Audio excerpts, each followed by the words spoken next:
Aleluia. Então vamos começar o nosso estudo bíblico de hoje. Hoje nós vamos estar falando sobre as ordenanças de Cristo e nós vamos entender um pouco sobre o que são essas ordenanças que foram deixadas pelo nosso mestre Jesus. Deixa eu mudar aqui a minha tela para ficar melhor. Amém. Então, o que nós vamos basicamente falar nessa próxima hora? Sobre as ordenanças de Jesus, né? Nós vamos primeiro entender a diferença entre sacramento e ordenança, para que a gente possa guiar, né, os nossos estudos de acordo com esse conceito. E vamos ver as duas ordenanças que foram deixadas por Jesus, que é a ceia do Senhor e o batismo nas águas. Amém? Então, rapidamente começando, para a gente entender, vamos colocar o conceito dessas duas palavras, e aí tem um erro aqui, deixa eu corrigir para não ficar feio, sacramento ou ordenança. Qual é a diferença? Deixa eu compartilhar de novo, porque deve ter saído. Não, já voltou. Qual é a diferença entre sacramento, o que é sacramento, o que é ordenança? E aí a gente vai ver para que a gente possa pautar os nossos estudos de acordo com esse conceito. Então, primeiramente, sacramento a gente vai entender que são ritos que são executados por indivíduos onde eles entendem, a doutrina dominante dessas religiões entende que quando você realiza esses ritos, um tipo de graça é entregue, um tipo de graça é dado para a pessoa, para o indivíduo que acabou de realizar esse ritual. Né? Isso está predominante na teologia católica e também na teologia ortodoxa, principalmente a oriental, com relação a estes sacramentos. E dentro do catolicismo, por exemplo, nós temos 7 sacramentos. Batismo é um deles, a confirmação, Sagrada Comunhão, confissão, casamento, ordens sagradas e a unção dos enfermos. Como eu falei, quando o indivíduo cumpre determinado sacramento, por exemplo, o batismo, dentro da teologia católica e ortodoxa, eles entendem que aquele indivíduo, aquela pessoa, recebe um determinado tipo de graça pelo fato de ter cumprido aquele ritual. Isso nos traz muito próximo de uma coisa perigosa, que é a tipificação da salvação pelas obras, o que quer dizer que a salvação ela é conquistada e não uma forma de receber de graça do Senhor, porque através das obras que você realiza nesses ritos, você de alguma forma alcança esse tipo de salvação.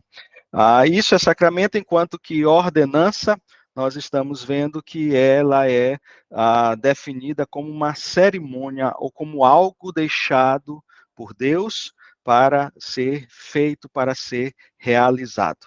Isso se dá basicamente dentro de toda a teologia cristã reformada e protestante de forma geral. E dentro da ordenança, a gente entende que ela não concede nenhum tipo de graça à pessoa que realiza aquilo.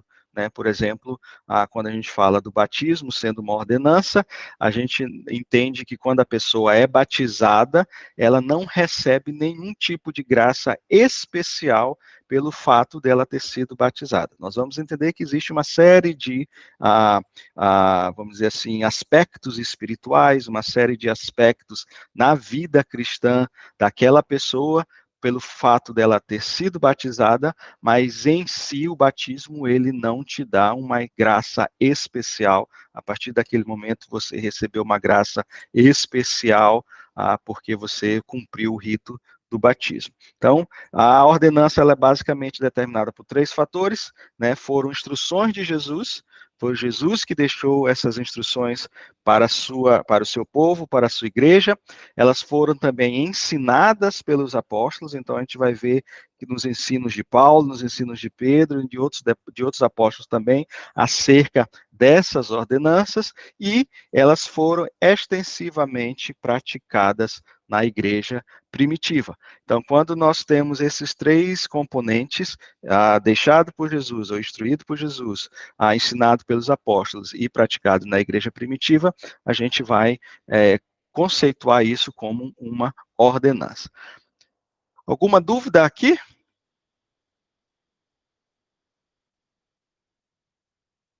Isso. Não, até agora não. Não temos dúvidas, vamos adiante. Então, a primeira ordenança que a gente gostaria de ver essa noite é a ceia do Senhor. A ceia do Senhor. Algumas igrejas, né, algumas denominações chamam de Santa Ceia. Eu, particularmente, prefiro chamar de ceia do Senhor para justamente não dar um aspecto, vamos dizer assim, santo, né, vamos dizer assim, da ceia em si, daquele momento em si, da comunhão, do momento em que nós estamos reunidos ali, de não colocar isso como um aspecto santificador ou santo daquele evento, daquele momento. Porque aí a gente pode cair no risco, né, de levar isso para dentro de um sacramento, já que nós vamos estar dando algum tipo de graça especial naquele momento. Eu não estou dizendo que está errado chamar de Santa Ceia, não estou dizendo que está errado. Eu, pessoalmente, particularmente, prefiro de chamar de Ceia do Senhor, porque é assim que está na palavra do Senhor. Então, o que é a Ceia do Senhor? Ela foi instituída, né, na noite em que Jesus ele foi traído por Judas, né, um dia antes, tem mais um typo ali, desculpe, irmãos, um dia antes da sua morte. Então, aquele momento em que Jesus se reúne com os seus apóstolos ali, antecedente ao dia da Páscoa, né, naquele mesmo momento, na verdade, porque já era noite, da quinta para sexta-feira da paixão, Jesus ele chama os seus discípulos, seus apóstolos, e aí eles se sentam ao redor da mesa e eles realizam aquela refeição que, na verdade, é configurada, é instituída ali a ceia do Senhor. Lucas capítulo 22, versículo 15 vai dizer, Jesus vai dizer, eu desejei ansiosamente comer esta Páscoa com vocês antes de sofrer, ou realizar esta Páscoa, ter esta refeição com vocês antes de sofrer. Foi exatamente na noite que Jesus foi traído ali por Judas, que é o início da Páscoa. Jesus realizou a Páscoa ali na festa dos pães asmos, né, quando naquela semana da Páscoa é realizada também essa festa, e nesse momento Jesus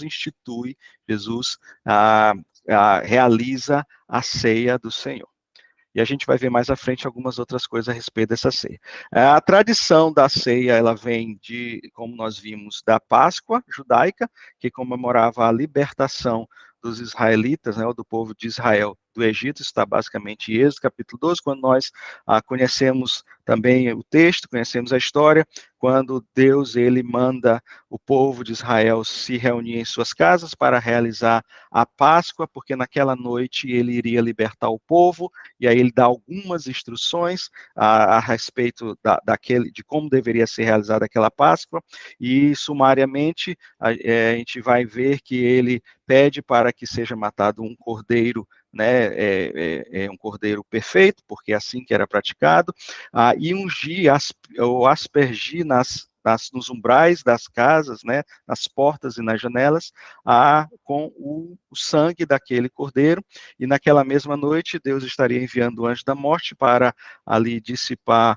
os primogênitos, né, daquelas casas que não estavam sendo protegidas pelo sangue do cordeiro. Isso é de novo, uma tipificação, né, de Cristo no Antigo Testamento, está falando exatamente, apontando para Jesus como sendo o cordeiro pascual, cordeiro que protege, cordeiro que tira o pecado do mundo, e aquelas casas que estavam protegidas com este sangue não receberiam a visita do anjo da morte, e isso aconteceu, né, o anjo passou, matou todos os primogênitos da terra do Egito, e logo a seguir o povo de Israel foi liberto, houve a passagem, né, e naquela comemoração daquela ceia da Páscoa, exatamente aponta para a ceia que Jesus Jesus falou. Nós vamos ver mais à frente o significado desta ceia na nova aliança. Jesus dá um novo significado a esta celebração, né? Aí quando Jesus vem, ele reúne com os seus discípulos e ele dá essa ordem, né? A gente vai ver, ele dá essa ordem aos discípulos dizendo, olha, vocês devem fazer isso em memória de mim, né? Sempre façam isso em memória de mim. Jesus, ele estabelece ali um novo significado para a ceia, não mais, vamos dizer assim, representando, vamos dizer assim, dentro do judaísmo, né? Porque ali é quebrado isso, não mais representando a saída do povo do Egito, né? Mas a libertação do povo de Deus dos seus pecados, né, da escravidão do pecado. A gente já viu isso também lá no nosso estudo da obra redentora de Cristo. Quando Paulo ensina sobre a correta administração da ceia, ele exige a pregação acerca, né, da morte do Senhor. Isso é interessante que a gente também vai ver um pouquinho mais à frente, que quando Jesus institui a ceia, depois essa ceia ela começa a ser realizada entre os discípulos, e ela começa a ser realizada dentro da igreja primitiva. Só que houve um momento em que a igreja estava fazendo de forma errada, a igreja de Corinto, por exemplo, estava realizando a ceia de forma errada, e aí Paulo, no seu ensino acerca da ceia, ele exorta aqueles irmãos a realizarem a ceia da forma correta. E qual era a forma correta? Ali acontecia, por exemplo, que muitos irmãos, quando ceiavam, eles traziam, né, que era ceia mesmo, eles repartiam o pão, repartiam os alimentos ali entre eles, e eles não, por exemplo, uns não esperavam os outros, ou uns que traziam melhores refeições comiam e não dividia com os outros. Então Paulo ele estabelece ali, olha, vocês têm que entender uma coisa, que quando nós estamos realizando a ceia, nós estamos falando acerca da morte de Cristo e de tudo que esta morte e ressurreição trouxe para a igreja como benefício para a igreja, como aspectos salvíficos para a igreja, e mais, como também aspectos de comunhão e unidade da igreja. Então, por isso que Paulo vai lá em 1 Coríntios 11, vai explicar como é que a ceia deve ser tomada, né? E o ensino de Paulo acerca disso é que a mensagem da ceia é a morte e ressurreição de Jesus.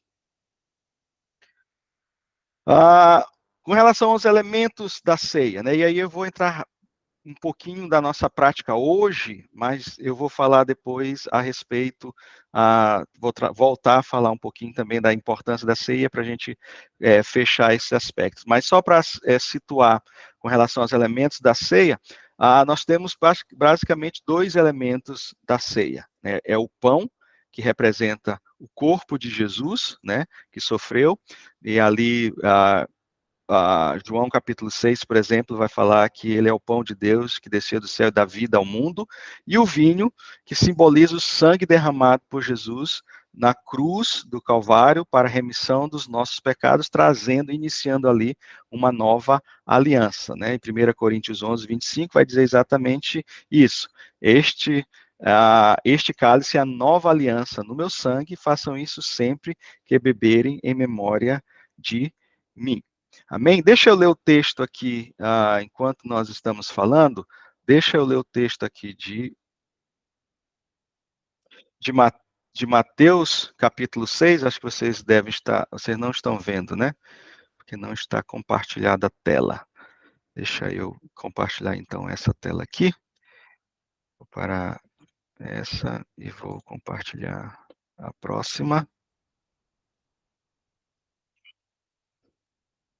Essa. Lá. Muito bem. Então, lá no material que eu passei para vocês, está falando exatamente sobre esse versículo também fala. Mateus capítulo 26 diz: Enquanto comiam, Jesus tomou o pão, deu graças, partiu e deu aos seus discípulos, dizendo: Tomai e comei, tomem e comam, isto é o meu corpo. Em seguida, ele tomou o cálice, deu graças e ofereceu aos seus discípulos, dizendo: bebam dele todos vocês. Isto é o meu sangue da aliança que é derramado em favor de muito para perdão dos pecados. Tá? Então, esse momento bem aqui, em Mateus 26, é exatamente o momento que Jesus realiza a ceia, estabelece a ceia do Senhor, a ceia, né, com os seus discípulos. Né, e eles estavam sentados ao redor de uma mesa, Jesus pega o pão, Jesus parte o pão, dá graças, Jesus pega o vinho, Jesus reparte o vinho entre eles, né, e ali ele estabelece, ele inicia ele dá a ordem, né, a ordenança da ceia do Senhor. Então, vamos voltar aqui. Então, dentro dos aspectos da ceia, nós temos esses dois elementos, né, o pão representando o corpo de Jesus e o vinho simbolizando, né, o sangue de Jesus que foi derramado na cruz do Calvário. Amém? Então, dentro da ceia, nós temos algumas visões ou alguns entendimentos com relação à ceia do Senhor dentro das religiões, das principais religiões e dentro das principais doutrinas e teologias de religiões que nós temos, tá? Então, nós vamos ver algumas delas, apenas a título de informação também para os irmãos. A primeira delas é dentro do catolicismo romano, quando a teologia católica entende que o pão e o vinho, eles transformam-se no corpo e no sangue de Jesus, literalmente. Então, quando o padre está ali pegando a hóstia, quando ele está fazendo aquele ritual, ele está como que se o corpo de Cristo estivesse ali, de fato, literalmente, não representado, mas de fato, na hóstia, da mesma forma, no vinho ou no suco de uva, não sei como é que é usado lá hoje, atualmente, para fazer esse, que chama de transubstanciação. Né? Ou seja, literalmente, o pão e o vinho, a hóstia e o suco de uva ou vinho, eles transformam-se no corpo e no sangue de Jesus. Né?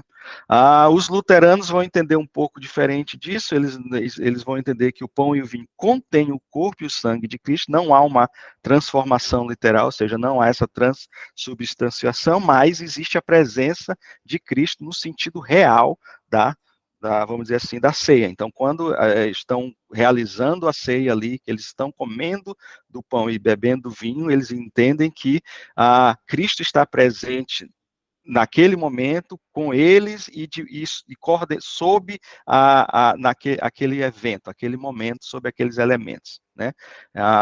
Eles entendem que os participantes recebem perdão de pecados e confirmação da sua fé por meio da participação nos elementos, ou seja, no pão que eles estão comendo e no vinho. Né? E quem está ali, que, por exemplo, ainda não tem uma fé em Cristo e participa, porventura, daquela ceia, eles entendem também que eles recebem aquele benefício. Os presbiterianos, por exemplo, eles entendem que Cristo não está literalmente presente nos elementos, mas há uma presença espiritual. Os presbiterianos, eles levam mais para o lado espiritual, o que, a meu ver, está correto nesse aspecto, né, de que esse momento é um momento, de fato, espiritual. Existe uma atmosfera espiritual acontecendo naquilo. Eles também entendem que os participantes recebem graça pela participação, não recebem graça pela participação, não pelos elementos, mas sim por meio da fé. Deixa eu refazer aqui. Eles entendem que os participantes recebem graça por estarem participando daquele momento através da fé. Né? E eles também creem que não há benefícios para os incrédulos, ou seja, quem está ali que não tem uma comunhão com Cristo, está apenas participando de um momento como outro qualquer. E os batistas, eles entendem que esses elementos, os elementos são pão e vinho somente, é só mesmo vinho ou suco de uva e só mesmo pão e pão. Né? Que Cristo não está ali, nem de forma física, nem de forma espiritual, e que isso é apenas um simbolismo, né, como realizado de forma em lembrança daquilo que Jesus deixou, daquilo que Jesus nos ordenou fazer, ou seja, é um memorial realizado por nós que participamos desse tipo da ceia em si. Nenhuma graça é transmitida, como eu já falei no início, mas existe todo um simbolismo, existe todo um mover, vamos dizer assim, espiritual, por causa da fé dos irmãos, não nos elementos em si, não por causa do momento em si, né, mas porque muitas pessoas ali, por exemplo, elas, e até pessoas são curadas por causa da fé, né? Não por causa da ceia do Senhor em si, do momento da ceia do Senhor, porque naquele momento Deus resolveu curar pessoas. Para os batistas, a ceia é um memorial, como Jesus falou, façam isso em memória de mim. Apenas uma lembrança que contém toda vamos dizer assim, um entendimento que a gente vai ver da importância de participar dessa ceia. Alguma dúvida aqui? Como eu falei, aqui eu trouxe mais a título de entendimento para os irmãos. E aí a gente vai entender mais dentro desse aspecto memorial, né, de que sendo como aquilo que nós fazemos em memória de Jesus, por que entendemos ser dessa forma? Primeiramente, Paulo vai dizer lá em 1 Coríntios capítulo 11, versículo 24 e 25, né, para nos lembrarmos da morte de Cristo, para nos lembrarmos do que Cristo sofreu por nós, de como ele sofreu por nós e qual é o impacto deste sofrimento na nossa vida hoje. Então, quando o apóstolo Paulo fala a respeito disso, ele fala de uma recordação, de trazer, né, à memória aquilo que Jesus fez por nós. Então, o pão, né, de fato, simboliza o seu corpo oferecido em sacrifício e o cálice simboliza o seu sangue derramado pelo perdão dos pecados na cruz do Calvário. Também vai falar, Paulo, que é uma comunhão, né, entre os cristãos. Né, é uma refeição que concentra, é um momento que concentra a fé, em que nós, como irmãos, somos participantes dessa mesma fé, ou seja, a fé em Cristo Jesus. E isso também nos traz à memória, nos lembra de que somos um corpo de Cristo, nos lembra que nós somos irmãos e irmãs no sangue de Jesus, e também de que os nossos irmãos lá da igreja primitiva realizavam também esse tipo de proclamação, esse tipo de reunião. É uma proclamação da morte de Cristo enquanto espera a sua vinda. Então, o aspecto, vamos dizer assim, e aí a questão do retorno de Cristo no momento futuro. Então, a ceia do Senhor, ela tem 3 momentos, né? Ela tem um momento no passado, quando nós entendemos o sacrifício de Jesus e nos recordamos de tudo que Jesus sofreu por nós quando lemos a sua palavra, entendemos que ele fez isso para que os nossos pecados fossem perdoados, né? E ele fez isso para que nós pudéssemos hoje estar novamente em aliança com Deus. Tem um entendimento para o presente, né? É um entendimento para hoje, para nós como corpo de Cristo, como irmãos e irmãs em Cristo, sabendo que nós precisamos andar em unidade, precisamos andar em comunhão.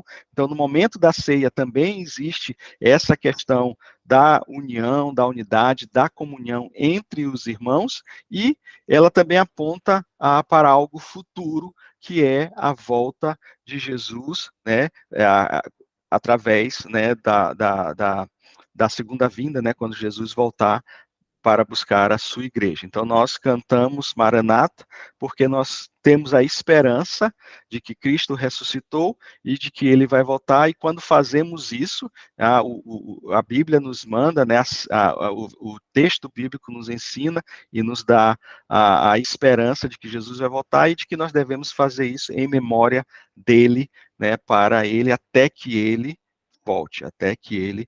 Fazer isso em memória de mim, né? Até que o Senhor volte. Qual a importância, então, da ceia do Senhor? E aí a gente já está caminhando para o fim da ceia. Eu vou dar um tempo para alguma pergunta ou algum comentário. Ela demonstra a obediência à ordem de Jesus. Então, quando nós ceiamos, quando nós participamos da ceia, nós estamos sendo obedientes à ordem de Jesus, à ordenança. Enquanto comiam, Jesus tomou o pão, deu graça, partiu, deu aos seus discípulos, dizendo: tomai e comei, este é o meu corpo. Mateus 26, 26, que fala dessa ordem de Jesus dada à sua igreja, e quando fazemos isso, nós estamos sendo obedientes a Jesus. Nós também entendemos, né, é importante porque é um memorial da morte de Jesus, né, da morte e da ressurreição de Jesus também. Então, Lucas 22, 19 vai dizer: tomando o pão, deu graça, partiu e deu a seus discípulos, dizendo: este é o meu corpo que é dado em favor de vocês. Façam isto em memória de mim. Né? Alguns podem dizer assim: então Jesus está dizendo, olha, bem aqui que este é o meu corpo. Então Jesus está falando que este é o corpo dele. Então, o que diz lá a teologia católica, por exemplo, está correta quando diz que o corpo de Jesus está presente. Aí existe uma série de discussões para sumarizar algumas delas. Quando Jesus fala isso, ele está falando de uma metáfora. Jesus não está dizendo explicitamente que aquele era o corpo dele, até porque Jesus estava com o corpo segurando um pedaço de pão, o pão nunca poderia ser parte do corpo dele. Então, era uma metáfora que Jesus estava usando, da mesma forma como ele diz: eu sou o pão que desceu do céu, né? Eu sou a água viva. Então, isso são metáforas que Jesus usa, e aqui também se aplica esse tipo de metáfora. Ah, a importância, com relação à importância da ceia do Senhor, na proclamação da volta de Jesus, né? 1 Coríntios 11, 26 vai dizer: porque sempre que comerem deste pão e beberem deste cálice, vocês anunciam a morte do Senhor até que ele venha. Então, como eu falei, a ceia ela também tem um aspecto escatológico de volta da vinda de Jesus. E por que isso? Porque ela vai, nós vamos nos identificar, né? Quando ceiamos, quando realizamos a ceia, nós vamos nos identificar dentro do aspecto da volta de Cristo, porque fazemos isso esperando que ele volte. Por quê? Porque ele está vivo. Porque ele está vivo. E se ele está vivo e ele prometeu que ia voltar, quando nós participamos da ceia, nós estamos proclamando a volta de Jesus. E a ceia nos identifica como cristãos. Quando nós estamos ceando, se você passa na frente de uma igreja ou de um local e aquele povo está realizando a ceia, né, muito provavelmente as pessoas que estão olhando de fora vão dizer: ali está um grupo de cristãos. E na verdade é isso mesmo. Né? A 1 Coríntios 10, 16 vai dizer: não é verdade que o cálice da bênção que abençoamos é uma participação no sangue de Cristo e que o pão que partimos é uma participação no corpo de Cristo? Por haver um único pão, nós, que somos muitos, somos um corpo, pois todos participamos de um único pão. Então, aqui de novo, Paulo utilizando um pouco também da metáfora, dizendo que nós participamos deste pão, né, que é Cristo, desse único corpo que é Cristo, e isso nos identifica como cristãos. E aqui nós aqui na Austrália, com os nossos irmãos lá no Brasil ou lá nos Estados Unidos, quando ceiamos, nós estamos nos identificando com o mesmo corpo que é o corpo de Cristo. E por último, confirma que os nossos pecados são perdoados, né, pelo sangue de Jesus. Mateus 26, 28, Jesus também vai dizer: isto é o meu sangue da aliança derramada em favor de muitos para perdão de pecados. Né? Então, tudo isso apontando para a remissão dos pecados através de Cristo. Amém, queridos? Isso, deixa eu voltar aqui para a nossa tela. Esse é basicamente o nosso estudo sobre a ceia do Senhor. Né? Como eu venho sempre falando, esse estudo é um estudo de fundamentos da fé cristã. Obviamente que a gente pode depois aprofundar mais algumas outras coisas que não foram citadas aqui, que não foram trazidas aqui. Mas se os irmãos têm alguma dúvida, algum comentário, alguma uma coisa a falar, para a gente passar para o próximo, que é o batismo? Ensino.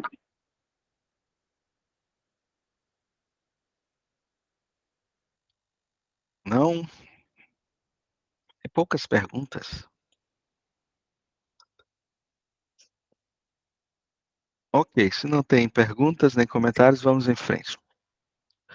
E aí, o próximo, nós vamos falar sobre o batismo nas águas.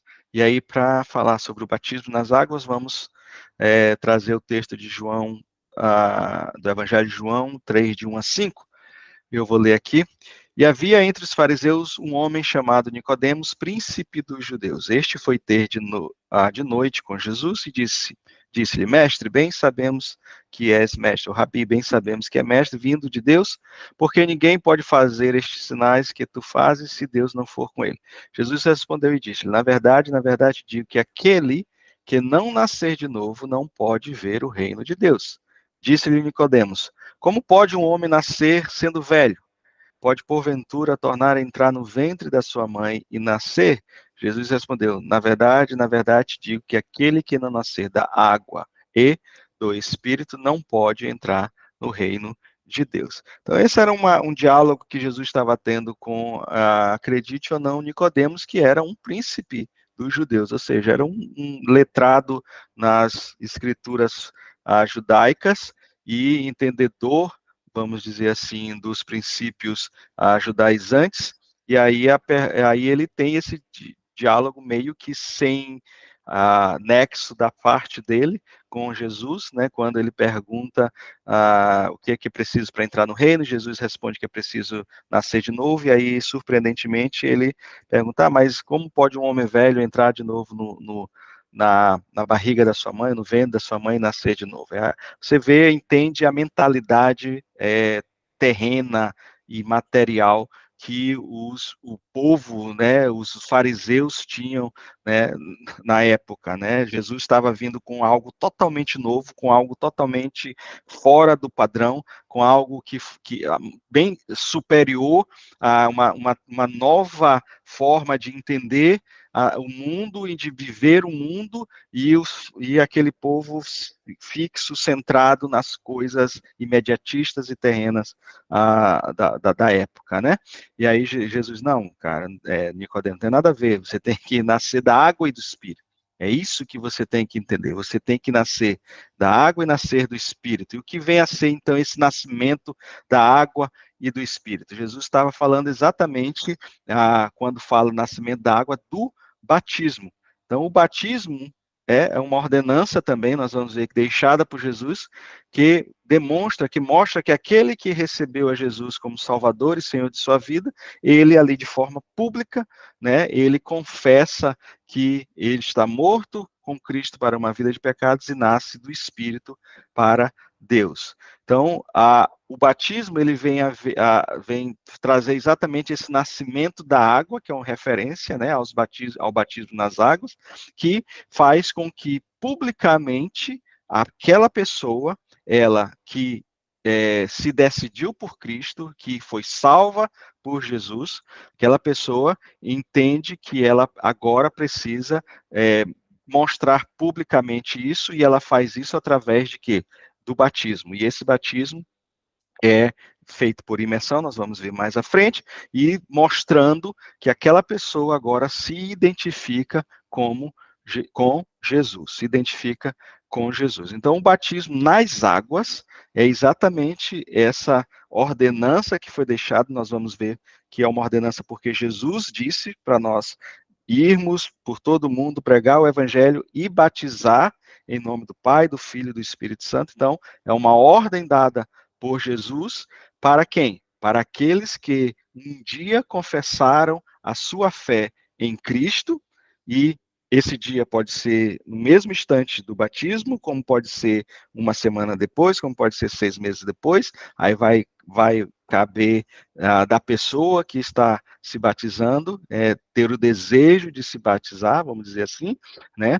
E isso é uma demonstração pública, né, de que aquela pessoa agora vive uma nova vida. E aí, essa viver uma nova vida é uma vida no Espírito. Por isso que Jesus vai dizer que é necessário que você nasça do Espírito, que você nasça de novo, que o novo homem ou a nova mulher nasça, e nós também vimos isso quando falamos de novo nascimento, quando falamos de regeneração, que é necessário que esse novo homem, essa nova mulher nasça, mas esse nascimento é o nascimento do Espírito, não é o nascimento carnal, natural, mas o nascimento do Espírito através do Espírito de Deus. E somente assim é que nós podemos fazer parte do reino de Deus.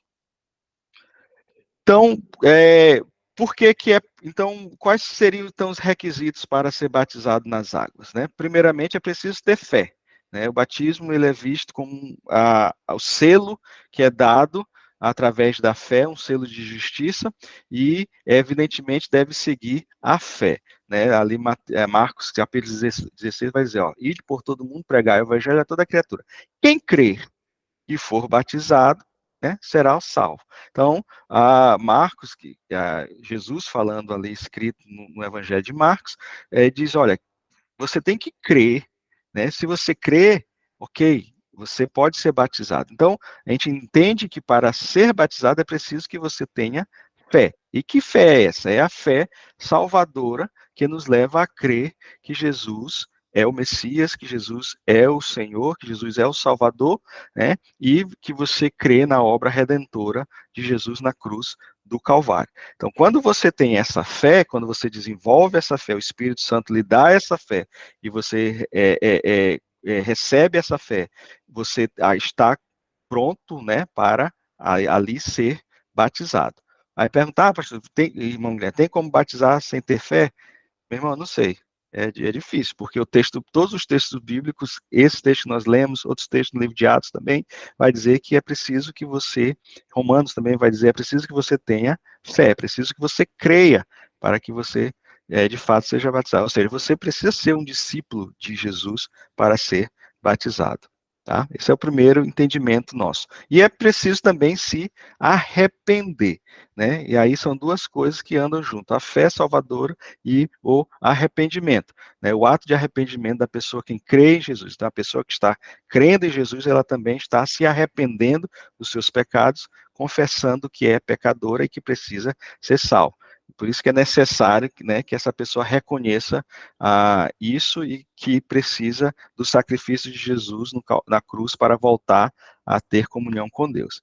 E aí nós vamos ver em Atos, né, Pedro vai justamente dizer isso, arrependam-se e cada um de vocês seja batizado em nome de Jesus para o perdão dos pecados e receberão o dom do Espírito Santo. Aqui, Pedro foi bem profundo, em um versículo apenas, ele praticamente sumarizou toda a questão vamos dizer assim, da salvação, arrependimento, né, e batismo, e inclusive recebendo os dons do Espírito Santo. Arrependam-se, sejam batizados, né, perdão dos pecados, e receberão o dom do Espírito Santo. Amém? Então, esses basicamente são os dois requisitos para que uma pessoa seja batizada: ter fé e arrependimento genuíno, verdadeiro arrependimento. O arrependimento que leva à salvação. Então, quais são os tipos de batismo que a gente entende, que a gente vê dentro da palavra de Deus? Primeiramente, o batismo de João Batista, tá? João Batista, aqui é o batismo de João Batista. É o início de uma nova era. Por que é o início de uma nova era? Porque antigamente, mesmo o povo judeu, eles tinham o costume de batizar, eles tinham o costume de levar as pessoas para esse rito, né, dentro do judaísmo, de batismo. Só que existe uma diferença, né? O batismo de João Batista, ele apregoava um arrependimento voltado para o Redentor, voltado para aquilo que Jesus iria fazer. Por isso que em Mateus 3,11, ele diz assim, olha, eu, João Batista, batizo vocês com água para o arrependimento, mas vem aquele que vem após mim, né, e é mais poderoso do que eu, cujas sandálias eu não sou digno de levar ou de desatar, ele vos batizará, né, com o Espírito Santo e com fogo. Ou seja, o batismo de João ele estava preparando, né, o caminho para todo o ministério de Jesus, e aí e esse batismo dele, que era um batismo de arrependimento de pecado, mas não de perdão de pecado, é bom que a gente entenda isso. João Batista não estava perdoando ninguém ali, ele estava apenas dizendo: você é pecador, precisa se arrepender. Você é pecador, sabe que fez coisa errada, precisa se arrepender, porque virá alguém, e esse alguém sim, perdoará os pecados de vocês. Então, esse batismo de João era de arrependimento de pecado, de conhecimento de pecado, mas não de perdão. Da mesma forma, como eu falei, a sua mensagem ecoava os profetas do Antigo Testamento que clamavam por um coração contrito e uma vida transformada. Ou seja, ele estava preparando o caminho para Jesus. O outro tipo de batismo, um batismo específico de Jesus, quando Jesus foi batizado, ou seja, Jesus sendo batizado, Então, o que esse batismo representa? Primeiramente, é um exemplo, representa um exemplo. Por quê? Porque quando Jesus foi batizado por João Batista, os irmãos podem perguntar: Jesus então se arrependeu dos seus pecados? Não, porque Jesus não tinha pecado. Então, por Jesus não ter pecado, ele não se arrependeu dos seus pecados, então ele foi batizado para quê? Como diz lá em Mateus 3,15, para cumprir toda a justiça. Era necessário que Jesus se batizasse para quê? Para que se cumprisse a justiça e servisse de exemplo para nós hoje. Então, pelo fato de Jesus ser batizado, lembra, Jesus é o nosso modelo, Jesus é aquele que nós devemos seguir, Jesus é aquele que nós devemos estar com os olhos sempre fixos. Então, se Jesus se batizou, nós também temos que nos batizar.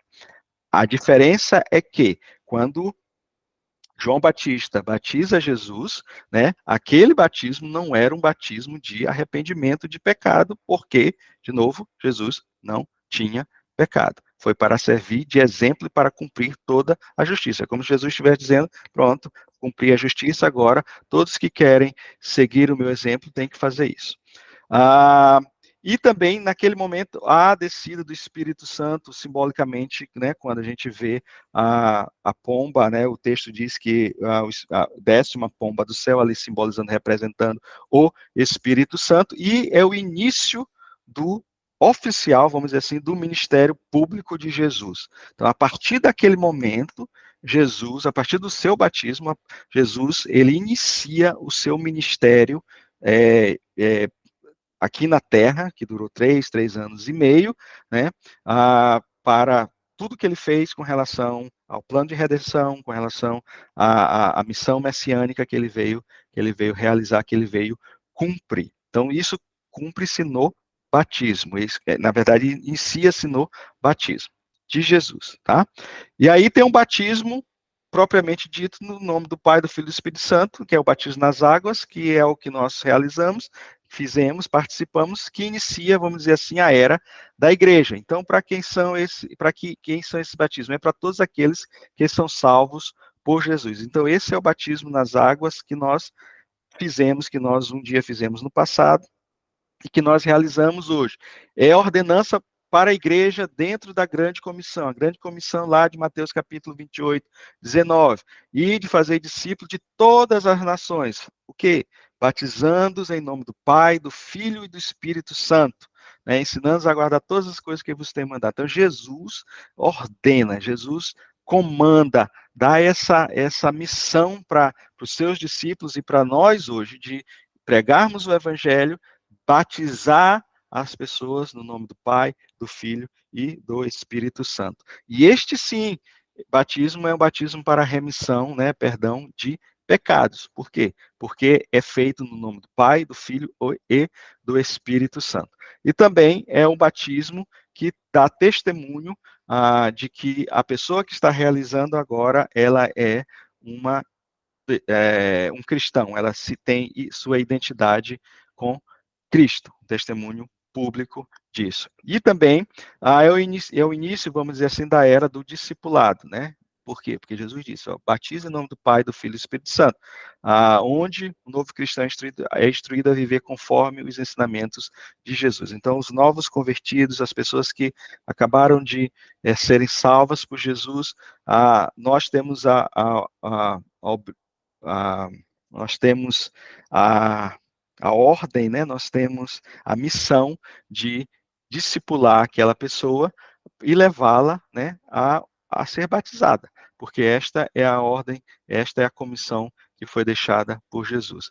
E também era uma prática central na igreja primitiva. Então, a igreja primitiva dos apóstolos, eles realizavam batismo, por exemplo, lá em Pentecoste, 3.000 pessoas foram batizadas ali, né, após o sermão de Pedro e tudo. Né? Então, era uma prática comum na igreja primitiva realizar batismo. E também demonstra um ato de unidade na igreja, né? 1 Coríntios 12, 13 vai dizer, que nós já lemos, né? Pois todos fomos batizados em espírito, formando um corpo, quer judeus, quer gregos, quer servos, quer livres, e a todos nos foi dado beber de um mesmo espírito. Então, ou seja, quando o Espírito Santo vem, transforma em um só corpo, né? E aqui fala especificamente do batismo, né, do Espírito Santo, mas entende-se que pelo fato do batismo no Espírito Santo, né, também não é uma ordem, né, não é vamos dizer assim, algo obrigatório, mas aquelas pessoas de alguma forma realizaram batismo nas águas. Alguma dúvida? Comentário? A importância do batismo, né? Por que o batismo é importante? De novo, da mesma forma como a ceia do Senhor, nós estamos sendo obedientes à palavra de Deus, porque nós estamos cumprindo essa ordenança deixada por Jesus.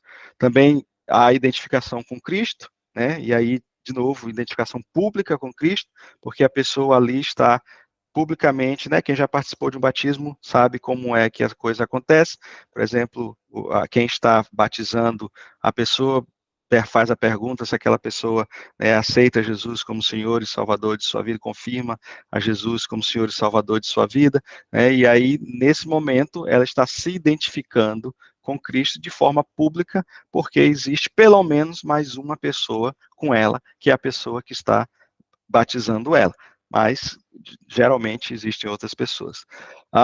Como nós lemos no texto de Jesus, nós começamos a fazer parte, né, do reino de Deus, né, porque ninguém pode entrar no reino de Deus se não nascer da água e do Espírito. Nós participamos na morte de Cristo. Né? O que é essa participação na morte de Cristo? Nós agora estamos mortos para o pecado. Nós estamos publicamente dizendo, olha, estou me batizando e estou participando, por quê? Porque o ato de imergir, né, na água, imergir, de descer a água, representa simbolicamente o velho homem, a velha mulher morrendo, né, e aí morrendo para quê? Morrendo para o pecado, e ali Romanos 6 e Colossenses 2 vai falar isso, morrendo para o mundo, para as coisas do mundo, para os desejos do mundo. Não estou dizendo que agora a gente não vai mais fazer, não é isso. É que aquilo que atrai, aquilo que o mundo nos atrai, agora nós já estamos mortos para aquilo, e também Romanos 7, 14, Gálatas 2, 7 vai dizer que estão mortos para a lei com relação ao cumprimento da lei, isso mais deixado para aquele povo que estava sendo convertido, judaizantes que estavam sendo convertidos, para abandonarem os ritos, né, ou as exigências da lei e agora viverem debaixo da graça de Jesus. Tem um erro aqui, isso, participação na ressurreição, e participamos também na ressurreição de Cristo, né, quando nós saímos das águas, né, no momento da imersão e no momento da emersão, né, nós estamos ali simbolicamente dizendo que agora nós ressuscitamos e somos uma nova criatura. 2 Coríntios 5:17, que diz, né, aqueles que estão em Cristo, nova criatura são. Isso de forma, né, participando participando também da ressurreição de Jesus, né, simbolicamente, e no final quando Jesus vier buscar a sua igreja no último dia também seremos ressuscitados, e a questão também de viver pela fé, ou seja, a nova vida espiritual, a nova criatura agora vive espiritualmente, vive uma nova vida espiritual, essa nova vida espiritual que agora deve crescer, que agora deve ser alimentada, que agora deve ser fortificada, e um dos elementos dessa nova vida espiritual é a fé. Por isso que é importantíssimo, queridos irmãos e irmãs, que nós estejamos atentos a isso, principalmente para os novos convertidos que decidem se batizar e tudo, essa questão da fé dessas pessoas, né? De trazer coisas, ensinos, palavras, que a fé possa, de fato, crescer, aumentar na vida destas novas pessoas, ou destes novos convertidos. Amém? E nós já estamos indo para o fim, e vai dar tempo, graças a Deus. Como se realiza o batismo? Né? Aqui também eu trouxe mais a título de informação, batismo das águas, tá? Aqui eu trouxe mais a título de informação de novo. Isso aqui nós estamos falando das duas ordenanças de Cristo, né? Ceia do Senhor e batismo nas águas. Tá? Irmãos, depois a gente pode fazer algo específico sobre questão de batismo no Espírito Santo. Nós falamos um pouquinho disso quando falamos do estudo de conhecendo o Espírito Santo, né? Mas não é o ponto de nós falarmos disso aqui e agora. Como se realiza o batismo nas águas? Né? Então, a palavra grega para batismo é baptisma, né, que vem ali da raiz bapto, que significa imersão, ou ato de imergir. Né? Essa palavra significa você mergulhar alguma coisa dentro da água. Então, a gente compreende pela etimologia da palavra batismo e também pela prática e por alguns textos do Novo Testamento, que o batismo nas águas era feito de forma por imersão. E por que eu estou falando isso? Porque existe outros tipos de batismo que é feito por aspersão, né, onde a água é aspergida apenas nas pessoas, né, e existe também mais um terceiro tipo de batismo, onde a água é apenas tocada nas pessoas, né? Então, mas na prática neotestamentária ou do Novo Testamento, os textos que nós entendemos lá mostram que os batismos eram feitos por imersão, ou seja, as pessoas eram colocadas dentro da água.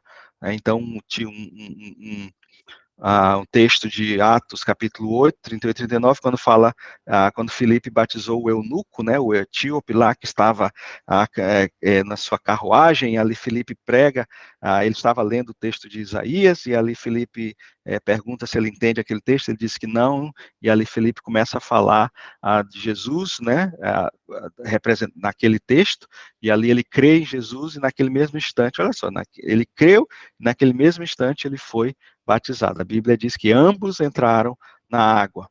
João Batista, ele usava o Rio Jordão, né? Então, era um local onde as pessoas iam para se batizar, e o texto de João 3:23 diz que depois ele mudou o local do batismo para Enom, né? E a razão dele ter mudado é que ali havia muitas águas. Então, existiam muitas águas, a gente entende que, e outros textos também diz que a gente nos dando o entendimento de que a prática do Novo Testamento de batismo era uma prática de imersão. Não há lugar específico para o batismo, né? A gente vê locais diferentes, batistérios que, por exemplo, no antigo templo da Abba Church tinha, pode ser rios, pode ser piscina, onde houver água suficiente para imergir, né? Além da água, é necessário também que tenha uma outra pessoa para fazer esse batismo. Então, não existe o autobatismo, vamos dizer assim, eu vou me batizar, eu vou descer na água, eu vou subir, não existe isso, é sempre uma outra pessoa que está com o novo convertido, ou com a pessoa que está se batizando, realizando aquele batismo. E quem que pode batizar? Quem tem autoridade para fazer isso? É só o pastor da igreja? Não. de acordo com os ensinos bíblicos, de acordo com os textos bíblicos, Jesus nos mandou fazer discípulos e depois batizá-los, né? Então, e aqui essa ordem não foi apenas estritamente para os apóstolos, porque nem tinha como, senão acabava ali. Era só os apóstolos que batizavam, depois que os apóstolos batizaram, acabou, não tem mais como batizar ninguém. Então, a gente entende que a pessoa que tem uma certa maturidade espiritual, a pessoa que discipulou, né, vamos dizer assim, aquele novo convertido, a pessoa que caminhou com ela, ensinou, falou sobre Jesus, né, ela tem autoridade para realizar o batismo, se, por exemplo, o irmão ou a irmã desejar se batizar. E eu já vi casos, né, em outras igrejas, né, na nossa igreja lá no Brasil, de pessoas que aceitaram a Jesus e logo foram batizadas ali, e o pastor não estava presente, mas tinha irmãos maduros na fé que pregaram, né, muito parecido com o que Felipe fez. Por exemplo, Felipe era um diácono, ele não era um pastor, então mas ele tinha uma certa maturidade espiritual, né, trabalhava como evangelista, e foi ele que batizou o etíope. Amém, queridos? Então, basicamente é isso. Eu não vou encerrar o estudo agora, vou encerrar só a gravação. Que Deus possa abençoar a vida de vocês. Amém. Deixa eu